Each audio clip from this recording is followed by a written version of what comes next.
அது எப்படி எங்கன்னா விஜய் அண்ணன் மாதிரியே எங்கேயாச்சும் ஏதாச்சும் ஒரு வீடியோ பார்த்துட்டு ஸ்டேஜுக்கு போய் மைக்கு கிடைச்ச உடனே அதுக்கு சம்பந்தமே இல்லாமல் ஏதாச்சும் ஒன்று அந்த ஸ்டேஜுக்கு அதுக்கும் சம்பந்தமே இருக்காது அதில் பற்றி ஏதாச்சும் ஒன்று பேசி கான்ட்ரவர்சி ஆகி இப்படி போகிறதே அவங்க ஒரு ரசிகர்களுடைய வழியாகவும் இருந்துக்கிட்டு இருக்கு. அதுலேயும் முக்கியமாக நம்ம சனம் ஷெட்டி அம்மா இருக்காங்க இல்லையா, அவங்க என்ன பண்ணியிருக்காங்க, இந்த நீட் போராட்டத்துக்கு போயிருக்காங்க. சிஜேபியோட போராட்டத்துக்கு போனதை பார்த்துட்டு பரவாயில்லையே நல்ல விஷயமாச்சு அப்படின்னு பாராட்டலான்னு பார்த்தா, அங்கே போயிட்டு நான் எஃப்டிஎஃப்எஸ் பார்த்துட்டு வந்தேன்னு சொன்னால் அங்கே சாப்பிடாம கொள்ளாமல் சரி என்ன இருக்குதோ ஏது இருக்குதோ கிடைச்சதை தின்னுபிட்டு 5 நாளைக்கு மேலே போராட்டம் பண்ணிக்கிட்டு இருக்காங்க. அங்கே போய் நீங்கள் எஃப்டிஎஃப்எஸ் பார்த்துட்டு வந்தேன்னு சொன்னால் சும்மா விடுவாங்களா, இல்லை தூக்கி வச்சு கொஞ்சிக்கிட்டு இருப்பாங்களா, வாங்க வாழ்க வாழ்க்கைன்னு கத்திக்கிட்டு இருப்பாங்களா, அதுக்கு என்ன அணில் கூட்டமா அது அப்படின்னு பல பேரும் இன்டர்நெட்டில் விமர்சிச்சுட்டு வராங்க. இதுக்கெல்லாம் காரணம் என்ன, சனம் ஷெட்டி என்ன சொன்னாங்க அப்படின்றத தான் முழுக்க இந்த வீடியோவில் பார்க்க போகிறோம். பார்த்துருங்க.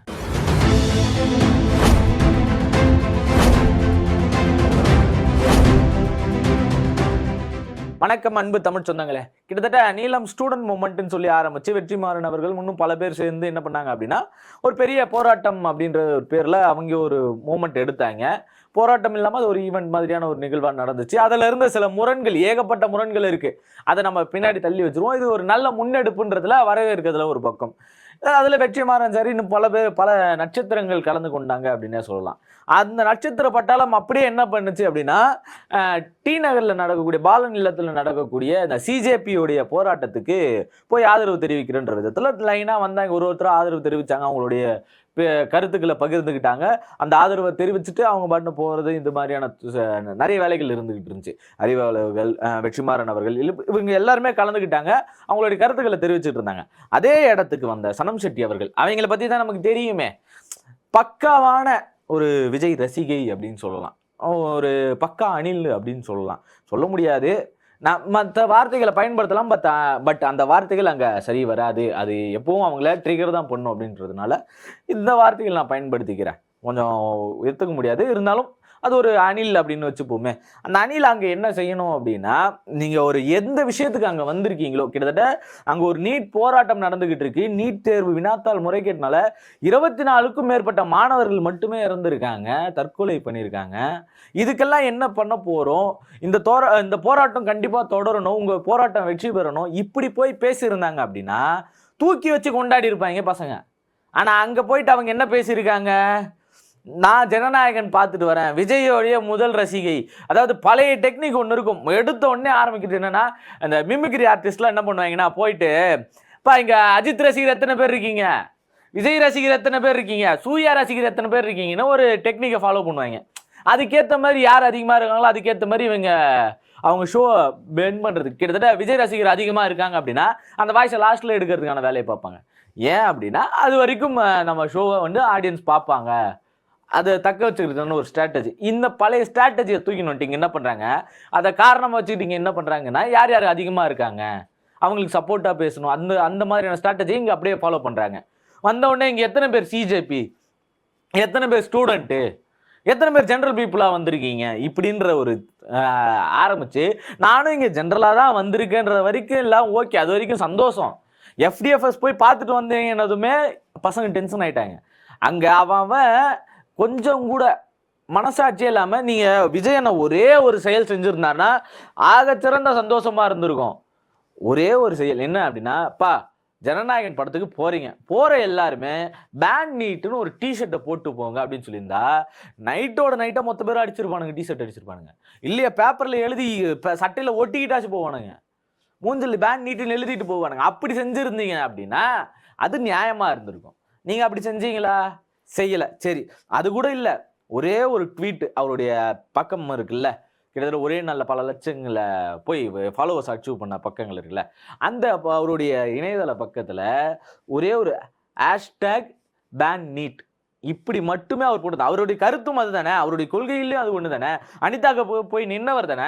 அப்படி ஒரு செயல் அவர் செஞ்சிருந்தாரு அப்படின்னா இன்னைக்கு பசங்க எல்லாருமே போராட்டத்தை வேற மாதிரி கொண்டு போயிருப்பாங்க. தமிழ்நாடு முழுக்க நீட்டுக்கு எதிராக உறுதியாக இருக்கும் அப்படின்றதுல ஸ்ட்ராங்காக இருந்திருக்கும். தமிழக அரசும் இருக்கு, அவருடைய ரசிகர்களும் இருக்காங்க, அவருடைய தொண்டர்களும் இருக்காங்க, இவங்க உண்மையிலே அரசியல் கட்சியாக இருக்கிறாங்க அப்படின்றதுல ரொம்ப தெளிவாக இருந்திருக்கும். அவர் அதை செய்யலை. அப்போ வாயை திறங்க சிஎம் 4 பேர் கேட்க தான் செய்வாங்க. மத்திய அரசுன்ற பேரே வராம, யார் மத்தியில் ஆளுறான்ற பேரே வராம, அது கண்டிக்கத்தக்க போக்கு அப்படின்னு சொல்லி பிஜேபி என்ன ஃபார்மேட்டை கடைபிடிக்குமோ அதே ஃபார்மேட்ல இவர் போயிட்டு இருக்காரு. அந்த ஃபார்மேட்ல போயிட்டு இருக்கப்ப அங்க சில விமர்சனங்கள் ஆட்சியாளர்கள் மீது வரதான் செய்யும். இன்னொரு பக்கம் இங்க டெல்லியா தமிழ்நாடுன்ற பெரிய கேள்வி இருக்கு.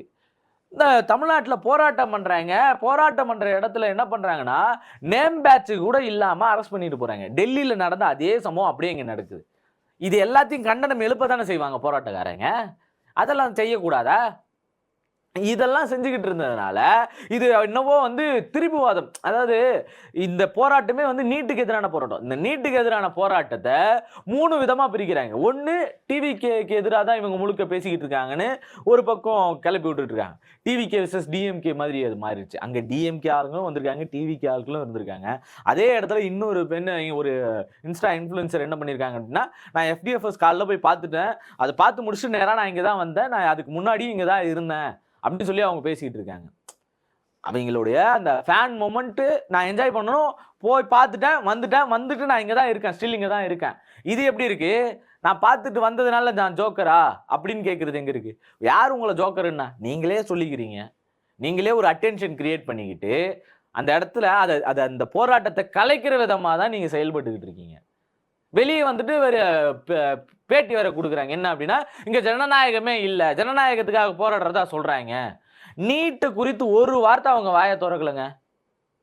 அதே இடத்துல அந்த ஜென்சி டிஎம்கே உடைய ஒருங்கிணைப்பாளர் அரின்னு ஒருத்தர் இருப்பாரு. அவர் அங்க வராரு, அவருக்கும் பேசுறதுக்கான வாய்ப்பு கொடுக்குறாங்க. பேசுறப்ப அந்த தேட்டர்ல ஒரு அமைச்சர், இப்ப நம்ம பர்வேஸ் அமைச்சர் அவர்கள் என்ன பண்ணிருப்பாருன்னா, லைட்டா அப்படி கண்ணை கசக்கி இருப்பாரு. இல்ல ரொம்பவே கசக்கி இருப்பாரு. அப்படி கண்ணை கசக்கினதை எடுத்து இவரு பேச ஆரம்பிச்சாரு. பேசுறப்ப அங்கேயே அப்படியே ஸ்டாப். நிறுத்துங்க, இது பேசாதீங்க. நீட் குறித்தான அந்த பிரச்சனை குறித்தான என்ன விவரமோ அதை மட்டும் பேசுங்கன்னு சொல்லி அவருக்கு அறிவுறுத்தப்பட்டுச்சு. அதுக்கப்புறம் அவர் அதை பற்றி மட்டுமே பேசிட்டு போனார். இது எப்படி இருக்கு? என்கிட்ட இந்த மைக்கை பிடிங்கிட்டாங்கன்னு சொல்லி அட்டென்ஷனை கிரியேட் பண்றது எப்படி இருக்கு? இவங்களுடைய பழைய வரலாறுகள் எடுத்தோம் அப்படின்னா, இவங்க என்ன ஆர்டிஸ்டா இருக்காங்கன்னு எடுத்தோம்னா, அது தேவையில்லாத வேலை அப்படின்ற மாதிரியானது. அங்க எத்தனை பேர் மாணவர்கள் இருக்காங்க அப்படின்றது நோக்கமா? அங்க எத்தனை பேர் பொது பீப்புள் இருக்காங்க அப்படின்றது தான் கேள்வியா? அங்க எத்தனை பேர் சிஜேபி இருக்காங்கன்றதான் கேள்வி. அங்க எதுக்காக இருக்காங்க? அத்தனை பேரும் எதுக்காக கூடியிருக்காங்க? நாம் தமிழர்ல இருந்து உள்ள பேசியிருக்காங்க. டிவிகேல இருந்தும் சிலர் வந்திருக்காங்க. இன்னும் பல இடத்துல இருந்து நிறைய பேர் அங்க பேசிக்கிட்டு இருக்காங்க. அவங்களுடைய சந்தேகங்களை எழுப்பிட்டு இருக்காங்க. அவங்களுடைய போராட்டங்களை வடிவத்தை மாத்திக்கிட்டு இருக்காங்க. கொண்டாட்ட போராட்டமா இருந்துகிட்டு இருக்கு. இதெல்லாம் ஒரு பக்கம் நடந்துகிட்டு இருக்கப்ப இவங்க உள்ள வருவாங்களா, இவங்க இஷ்டத்துக்கு ஒண்ணு மாத்திட்டு போயிடுவாங்களா? ஒரு பிரஸ் மீட்ல அங்க நடக்கிற போராட்டத்தையே இது ஜனநாயகத்துக்கு எதிரான போராட்டம், போலி போராட்டம் கட்டமைச்சிட்டு போயிட்டாங்க. இது ஒரு வகைனா, இன்னொரு பக்கம் எப்பா அவங்க கேட்கறது ஃபேர் நீட்டு டெல்லியில, நீங்க கேட்கறது பேன் நீட்டு, அவங்களுக்கு சப்போர்ட் பண்றேன்ட்டு நீங்க அப்படி பண்றீங்க, நியாயமா நடந்துங்கன்னு சொல்லி இன்னொரு பக்கம். நீட்டுனால இங்க எத்தனை உசுறு போச்சு? தமிழ்நாடு அப்பத்திலிருந்தே வைக்கிறது என்ன அப்படின்னா, முழுக்க பேன் நீட் தான். பேன் நீட்டை முன் வச்சு தான் தொடர்ந்து செயல்பட்டுக்கிட்டு இருக்கு. 2017 இருந்தே தொடர் முன்முயற்சியா இருக்கு. அனிதா இறப்புக்கு அப்புறம் தான் இங்க பல பேருக்கு தெரியும். அனிதா இறப்பு நடக்கக்கூடாதுன்றதுக்காக முன்னாடியே பல மாணவர் அமைப்பு இங்க போராட்டம் நடத்திக்கிட்டு இருந்திருக்கு. இது இந்த மாதிரியான ஒரு தேர்வு வந்துடக்கூடாது அப்படின்ட்டு. இன்னும் அடுத்த காலகட்டத்துக்கு வராங்க. +1 +2 போறதுக்கு கொண்டு வராங்க. என்ட்ரன்ஸ் எக்ஸாம் வைக்கணும் அப்படின்னு சொல்லி. என்ட்ரன்ஸ் எக்ஸாம் எதுக்கு? இதுல இன்னொருத்தர் மிகப்பெரிய நல்ல ஜேர்னலிஸ்ட், அவர் என்ன பண்றாருன்னா, ஒரு சேனலா போய் உட்காந்துக்கிட்டு இந்த சிஜேபியை பத்தி அப்படியே எக்ஸ்போஸ் பண்றன்ற பேர்ல அவர் ஒரு பக்கம் பேசிக்கிட்டு இருக்காரு. அண்ணன் பாண்டி அண்ணன் அவருக்கு என்னன்னா, அவருடைய சப்போர்ட்டிவான இருக்கக்கூடிய நடுநிலையாளர் மாதிரியே காட்டிக்கிறது. நடுநிலைன்னு ஒண்ணு கிடையவே கிடையாது. பாதிக்கப்பட்டிருக்காங்க யாரோ அவங்க பக்கம் நிக்கிறது மட்டும்தான் இங்க நடுநிலை. அதனுடைய வழியில் அவர் நிக்கிறாரான்னு கேட்டா நிச்சயமா கிடையாது. அப்படியே நீட் வந்ததுக்கு அப்புறம் இங்க என்ன நடந்துச்சு? எத்தனை பேர் போய் சேர்ந்தாங்க? எத்தனை பேர் செத்தாங்க? அதை பாருங்க. ஒரு உசுறு முக்கியம் இல்ல, அந்த ஒரு உசுறு இருந்துச்சுன்னா அது எத்தனை உசுரை காப்பாத்தும்? மருத்துவம் படிக்க போகணும்னா போறதுக்கு முன்னாடி இங்க மருத்துவர் ஆகிட்டு போகணுமா? எனக்கு புரியல. அப்படி பார்த்தா விஜயன் இன்னைக்கு சிஎம் ஆயிருக்க முடியாது. இந்த கேள்வி வருதுல்ல, அது உள்ளுக்குள்ள பூந்துருச்சு. இருந்தாலும் நம்ம இந்த இடத்துல அதை தவிர்த்துருவோம். இந்த மாதிரியான பல கேள்விகள் இருக்கு. இதை மடைமாற்றம் செய்யறது, பாகிஸ்தான்ல இருந்து காசு வருது, பங்களாதேஷ்ல இருந்து காசு வருது, இப்படி மடைமாற்றம் செஞ்சுக்கிட்டு இருக்காங்க. ஒவ்வொரு விதமா செஞ்சுக்கிட்டு இருக்காங்க. அதை ஒரே ஒரு பிரஸ் மீட்ல முடிச்சுட்டு போயிட்டாங்க. சோஷியல் மீடியா பார்த்தா தெரியும் அவங்க என்ன போடுறாங்க அப்படின்ட்டு. மெயின் ஸ்ட்ரீம் மீடியாஸ்க்கு பார்த்தோம் அப்படின்னா, அவங்க அங்கே என்ன நடந்துச்சு அதை மட்டும் காட்டிட்டு போயிடுவாங்க. அவங்க சப்போர்ட்டிவான ஒரு சேனல்லேருந்து ஒரு டேக் போட்டுருவாங்க. சனம் செட்டி வெளியே அனுப்பப்பட்டாரா? சனம் செட்டிக்கு நடந்த கொடுமை. இப்படி ஒருத்தரும் ஒரு டேக் போட்டுருவாங்க. அது பார்த்து மட்டும் தான் நமக்கு தெரியும். அங்க முழுசா என்ன நடந்துச்சு? அவங்க என்ன பேசுனாங்க? அத்தனை பேரு, அத்தனை உயிர் போயிருக்கு. இத்தனை உயிர்கள மீதி இருக்கிற உயிர்கள பாதுகாக்கணும் போராட்டம் பண்ற இடத்துல போய் நான் எஃப்டிஎஃப்எஸ் பார்த்துட்டு வந்தேன் அப்படின்னு சொல்லி பேசினா யாருக்கா இருந்தாலும் கோபம் வரதான் செய்யும். உங்களுக்கு எதிர்ப்பான குரல் அங்க நடக்க தான் செய்யும். எப்பவும் ஒண்ணு இருக்கும்.